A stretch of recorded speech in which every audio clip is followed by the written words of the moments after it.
Hi, I'm Antonio Mora, and this is Our World Notes on the News. I probably shouldn't title this segment The Happiest Place on Earth because Disney has had that slogan trademarked for the past couple of decades and used it for even longer. But what is the happiest country on Earth? That is a question that could be answered very differently depending on how you define happiness. This year's World Happiness Report, which is published by the United Nations, makes no bones about it. You're happiest if you're Scandinavian or live in wealthy, developed countries that are on the colder side. Maybe I should move away from the warmth of Miami. The only exception to that rule in the top 20 happiest countries is Costa Rica. But not so fast.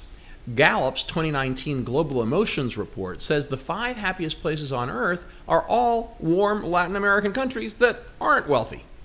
The only thing the two studies seem to agree on is that the most miserable countries are in Africa and Asia, many of which are conflict-ridden, suffering from the ravages of war or terrorism. Why such a big difference in determining who's happy?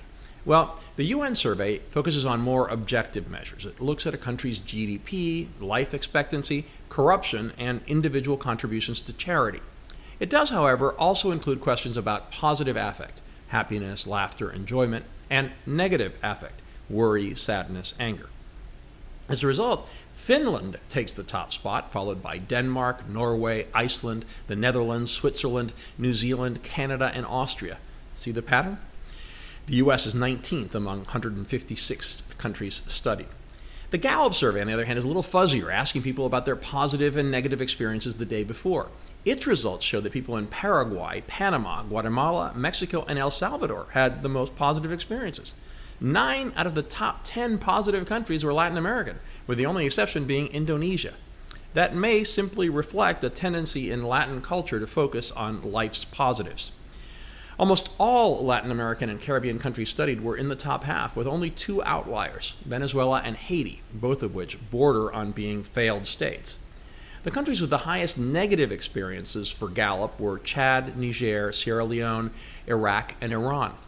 The U.S. didn't do so well, coming in as the 39th most positive country. That may be because Gallup also looked at who was most stressed. The survey found Greeks were the most anxious. 59% of them experienced stress the day before they were polled.